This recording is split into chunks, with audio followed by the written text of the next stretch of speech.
கர்த்தர் நல்லவர், அவர் கிருபை என்றும் உள்ளது. ஆண்டவராகிய இயேசு கிறிஸ்துவின் நாமத்தினால் உங்கள் ஒவ்வொருவருக்கும் அன்பின் வாழ்த்துக்கள். தேவ கிருபையும் சமாதானமும் உங்களுக்கு பெருகுவதாக. இந்த நாள், அதாவது ஆகஸ்ட் மாதம் 7ஆம் தேதி உங்களுக்கு ஆசீர்வாதமான நாளாக இருப்பதாக. இன்று நாம் தியானிக்கும் வசனம் யோவான் எழுதின சுவிசேஷம் 14வது அதிகாரம் 1வது வசனம்.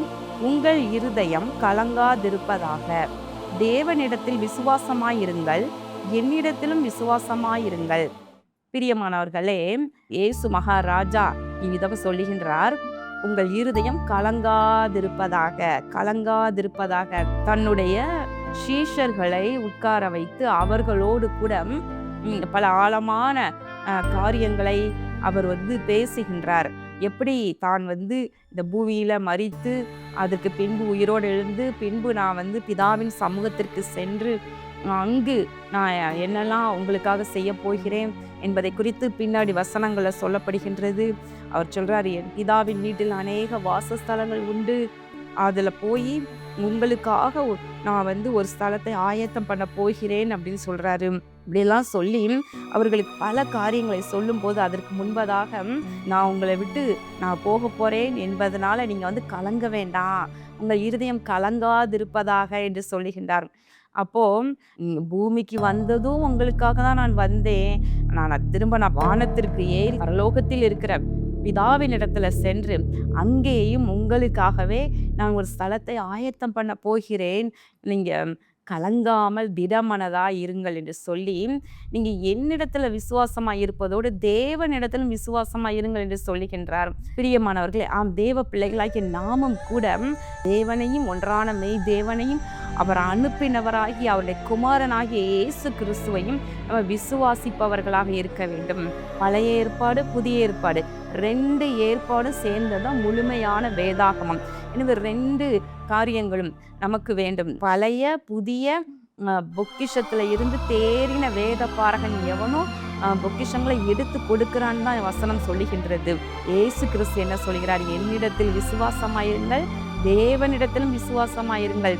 சொல்றாரு பாருங்கள், 6வது வசனம், நானே வழியும் சத்தியமும் ஜீவனுமா இருக்கிறேன், என்னாலே அல்லாமல் ஒருவனும் பிதாவின் இடத்தில் வரான் என்று சொல்லுகின்றார். பிரியமானவர்களே, நம்ம பிதாவினிடத்தில் தேவனிடத்துல நம்ம செல்வதற்கான ஒரே வழி, ஒரே வாசல் இயேசு கிறிஸ்து தான். நானே வழியும் சத்தியம் ஜீவனுமா இருக்கிறேன் என்று சொல்லுகின்றார். பிரியமானவர்களே, உங்கள் இருதயம் கலங்காதிருப்பதாக. ஜெபிக்கும் பொழுது கூட ஆண்டவர் சொல்றார், என் நாமத்தினாலே நீங்கள் எவைகளை கேட்டாலும் அவைகளை பெற்றுக்கொள்வீர்கள் என்று இயேசு கிறிஸ்து அழகாய் சொல்லி கொடுக்கிறார் இல்லையா? கேளுங்கள், இதுவரைக்கும் நீங்கள் ஒன்றும் கேட்கவில்லை, என் நாமத்தினால நீங்க கேளுங்க, நீங்க கேட்டீங்கன்னா அதை அப்படியே பெற்றுக்கொள்வீர்கள் என்று சொல்லி. அப்ப இயேசு கிறிஸ்துவின் நாமத்தை விசுவாசித்து இயேசு கிறிஸ்துவின் நாமத்தினாலே நம்ம ஜெபிக்கும் பொழுது நிச்சயமாக பதில் கிடைக்கின்றது. ஆண்டவராக இயேசு கிறிஸ்து அருமையான ஒரு ஜெபத்தை கற்றுக் கொடுத்தார். அதில் முதலாவது, பரமண்டலங்களில் இருக்கிற எங்கள் பிதாவே என்று சொல்லி ஆரம்பித்து அவருக்கு மகிமையை செலுத்தி நம்ம ஜெபிக்க கற்றுக் கொடுத்தார். நம்ம இப்படி ஜெபிக்கலாம், எங்கள் அன்புள்ள இயேசு சுவாமி, அன்புள்ள பரலோக பிதாவே என்று சொல்லி எப்படியும் ஜெபிக்கலாம். இயேசு கிறிஸ்துவின் நாமத்தினாலே வேண்டிக் கொள்கிறேன் எங்கள் நல்ல பிதாவே என்று சொல்லி ஜெபிக்கும் பொழுது, அப்போ நம்ம தேவனிடத்திலும் விசுவாசம் வைக்கின்றோம், கிறிஸ்துவினிடத்திலும் விசுவாசம் வைக்கின்றோம். அப்போ நம்ம இந்த காரியத்துல நம்ம தெளிவாக இருக்க வேண்டும். அவர் சொல்றாரு, என் பிதாவின் வீட்டில் அநேக வாசஸ்தலங்கள் உண்டு என்று சொல்கிறாராம். நான் போய் ஆயத்தம் பண்ணுவேன், பின்பு திரும்பி உங்களை அங்கு நான் கூட்டி செல்லுவேன் என்று சொல்லுகின்றார்.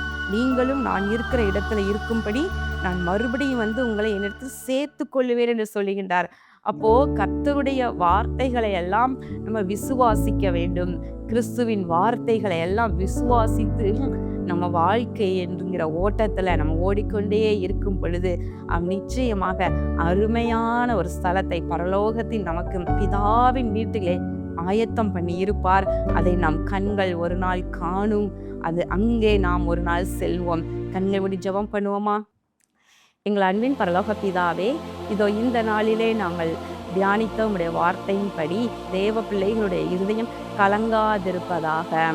தேவனிடத்திலும் கிறிஸ்துவினிடத்திலும் விசுவாசம் உள்ளவர்களாய் இருப்பார்களாக. ஆண்டவரே, நீர் அவர்களை அருமையாய் நடத்துவீராக. தகப்பனே, உடைய பிள்ளைகளுடைய வீட்டில் இருக்கிற குறைவுகளை எல்லாம் நிறைவாக்கி, ஆண்டவரே, அவருடைய இருதயம் எந்த காரியத்தில் கலங்கி கொண்டிருக்கிறதோ அதிலே ஒரு அற்புதத்தை செய்து நீர் ஆசீர்வதிப்பீராக. இயேசு கிறிஸ்துவின் நாமத்தினாலே இந்த ஜெபத்தை ஏறெடுக்கின்றேன் நல்ல பிதாவே, ஆமேன்.